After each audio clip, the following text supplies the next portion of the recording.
Sun Business, les dirigeants et les entrepreneurs du territoire ont la parole. Clément Lessort.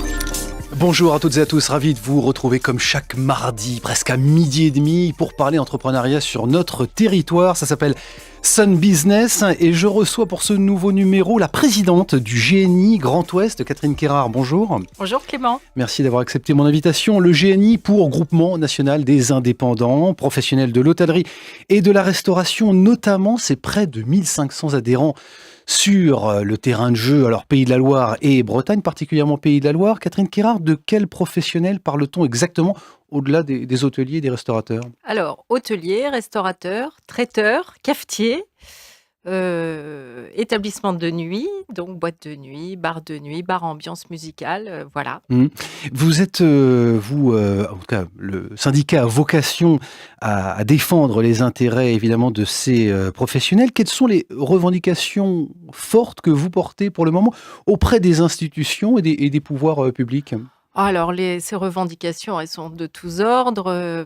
Bien évidemment, on parle de la défense des standards de notre métier, de la qualification de la formation professionnelle, on parle du développement durable, on parle du paracommercialisme, de tous ces sujets-là. Comment vous êtes écouté, considéré par les institutions et les pouvoirs publics ? Alors d'abord, on n'est pas dans un schéma systématique d'opposition, on est aussi dans la proposition, on est aussi pour faire comprendre les problématiques de notre métier, c'est l'essence même d'une bonne négociation.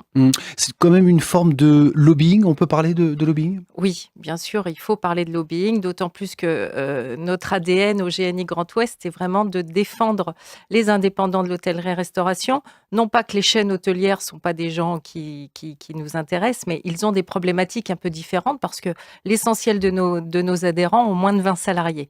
Donc, des spécificités tout autres. Pourquoi la moitié, Catherine Quérard, la moitié des établissements en France, en hôtellerie et restauration, ne sont pas encore syndicalisés ? C'est qu'elles ne connaissent pas votre existence ou qu'elles ne mesurent pas ou doutent de l'efficacité de vos actions ? Alors, je pense qu'il y a un peu des deux. Je crois qu'il y a eu une perte de confiance dans le monde politique et beaucoup se sont retirés un petit peu du monde syndical en disant de toute façon, c'est tous les mêmes. Et c'était absolument pas. C'est évidemment un axe sur lequel nous bagarrons beaucoup pour arriver à fédérer tous ces futurs adhérents potentiels pour leur faire comprendre que, évidemment, pour rester fort, il faut être groupé.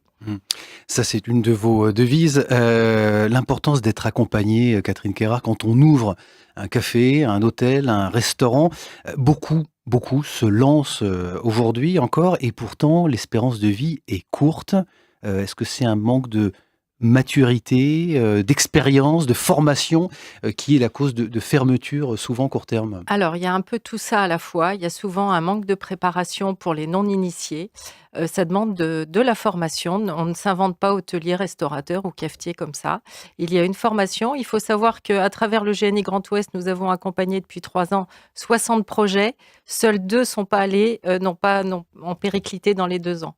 Donc, c'est plutôt une bonne démarche. On les forme, on les suit.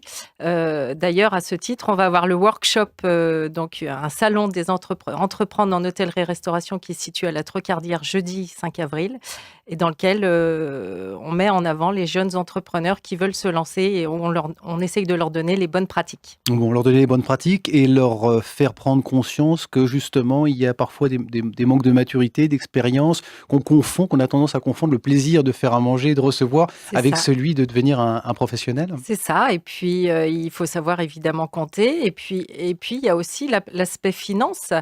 La finance est très importante. Il faut avoir un bon budget de départ, des bons ratios, suivre ces ratios au mois le mois. Et donc, c'est beaucoup de gestion. Ce n'est pas que du plaisir. Il y a aussi beaucoup de comptabilité et de gestion à mettre en œuvre. Bon, savoir lire un bilan et un plan comptable et mesurer bien ses seuils de rentabilité et maîtriser ses coûts, évidemment, c'est ce que ses stocks. Expérience aussi et accompagnement juridique. Est-ce qu'un professionnel de l'hôtellerie et de la restauration, celles et ceux qui nous écoutent et qui veulent entreprendre un jour dans cette filière-là, vont être un jour ou l'autre, de toute façon, confrontés à un problème, à un litige, une procédure juridique ? Alors, les litiges sont de tous ordres. Ils peuvent être avec leur bailleur, souvent. Donc là, on leur amène beaucoup d'assistance en matière de droit, notamment sur les problèmes de baux, mais également en matière de droit social. On a une spécificité au niveau de la convention collective avec des problématiques sur notamment des contrats d'usage. Et là, on a une spécialiste dans nos bureaux qui règle ces problèmes-là et qui donne les bonnes directives à nos adhérents. Catherine Quérard, la question du financement également, quand on se lance, on a besoin de cash. Est-ce qu'il existe des mécanismes de financement pour se lancer au-delà des fonds propres, des prises de risques personnelles? Alors, les prises de risques, quoi qu'il arrive, quel que soit le chef d'entreprise, quand il se lance, il prend des risques. Le monde bancaire s'est énormément durci pour le financement d'hôteliers ou de restaurateurs. Pour quelle raison? Parce qu'il Justement. y a eu beaucoup de La casses, casse. et particulièrement sur Nantes, il y a eu des casses assez retentissantes. Donc, ils ont augmenté le seuil de l'apport de cash. Et souvent, on estime qu'il faut entre 30 et 50% d'apport pour le financement d'une affaire. Bon, ça veut dire l'importance, en tout cas, d'élaborer un business plan efficace et qui donne envie qu'on soit accompagné. Je voudrais qu'on parle aussi de la notion, Catherine Quérard, la notion de service. Souvent, et encore trop souvent, on dit qu'en France, on est mal reçu dans les établissements. Est-ce que ça, c'est une idée galvaudée aujourd'hui, que les choses sont en train de changer? Alors, j'espère que l'idée est galvaudée aujourd'hui. Malheureusement, je ne suis pas tout à fait sûre de ça. C'est un métier qu'on fait, un métier de passion, c'est un métier de contact. Donc, il faut aimer les gens, il faut aimer les accueillir, il faut leur faire comprendre, et il faut surtout partir du principe que quand un client vient chez soi, quelle que soit la durée qu'il reste chez soi, il faut qu'il oublie ses problèmes. Donc, on est là pour le faire penser à autre chose. Voilà. Il y a une culture du service qui est différente en France que celle qu'on connaît dans les pays anglo-saxons et notamment aux États-Unis? Alors, moi, je considère qu'en France, on a un meilleur service, notamment dans l'hôtellerie-restauration, qu'aux États-Unis, très clairement. J'y vais de temps en temps. On a vraiment un service en France qui est professionnel, qui parfois manque un peu de sourire, mais qui est professionnel. Et ça, on se bat beaucoup pour garder ce professionnalisme. Aux États-Unis, vous y allez, on ne vend que du pourboire. Donc, si vous, à la fin de votre note, du type, si vous ne mettez pas le bon pourboire, je peux vous dire que vous en entendez parler par le serveur. C'est pas le cas ici. Bon, sur la question des fournisseurs et notamment à l'attention des restaurateurs, on a aussi souvent tendance à retrouver les mêmes produits et les offres un peu formatées dans les assiettes parce qu'on va vers les mêmes fournisseurs. Est-ce que les restaurateurs aujourd'hui ont conscience qu'il faut se tourner vers des produits locaux et différents de ce qu'on trouve dans les grandes distributions? Alors, on travaille bien évidemment beaucoup là-dessus. Il faut savoir que l'organisation d'une cuisine dépend aussi des investissements que nous y avons et de la place qui est faite. Tous les restaurateurs ne peuvent pas avoir que des produits. Bien sûr, on milite pour les maîtres restaurateurs parce que travailler sur des produits frais, locaux, raisonnés, c'est une excellente chose.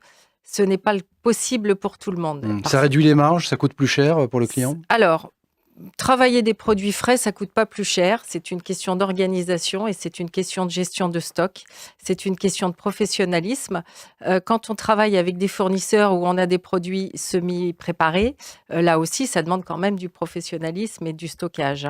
Mais bien sûr que de toute façon, l'avenir, et ne serait-ce que l'avenir de la planète, il faut travailler sur des produits les plus locaux possibles. Bon, dont acte. Concernant évidemment un autre point important pour les professionnels de l'hôtellerie et de la restauration, c'est la question, et c'est en relation aussi avec le sujet du service qu'on évoquait, c'est la problématique de trouver du personnel. Oui, mais alors du personnel qualifié. Comment est-ce qu'on fait pour résoudre?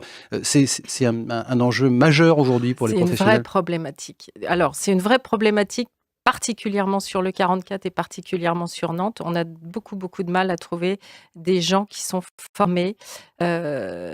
Pourquoi? Je ne sais pas. On a un métier qui est attractif partout dans le monde. Notre professionnalisme, il attire beaucoup de jeunes, y compris à l'étranger. Donc, on a du mal à garder nos professionnels parce qu'ils veulent avoir une expérience la plus large possible et c'est louable.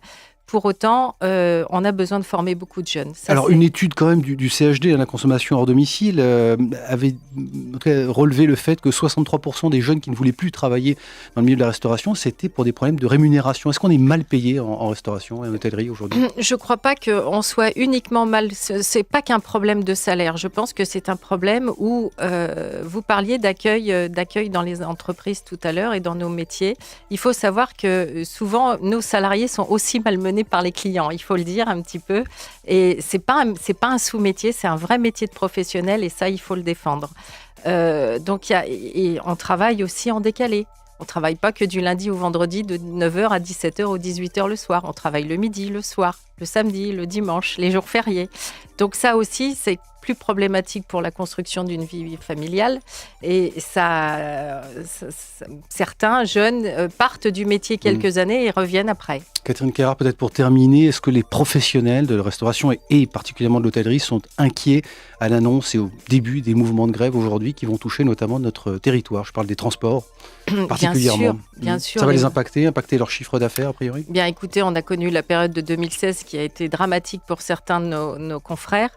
On est inquiet, on ne veut pas que ça dure trop longtemps parce qu'effectivement, Nantes est une ville attractive et ça contrecarre l'attractivité de notre jolie ville. Donc on veut pas que ça dure. Catherine Quérard, présidente du GNI pour le groupement national des indépendants professionnels de l'hôtellerie et de la restauration. Merci d'avoir été dans nos studios. J'en profite très rapidement pour vous dire que la semaine prochaine, je recevrai Jean-Luc France. Il est directeur du Centre Naval Group de Nantes-Indray, spécialiste dans l'industrie navale de défense et des énergies marines renouvelables. Vous pouvez retrouver cette émission évidemment sur les players et l'application MySun. C'était comme chaque semaine Vincent Levesque à la réalisation. Je vous souhaite une excellente semaine et je vous dis à mardi prochain à 12h30 pour un nouveau numéro de Sun Business.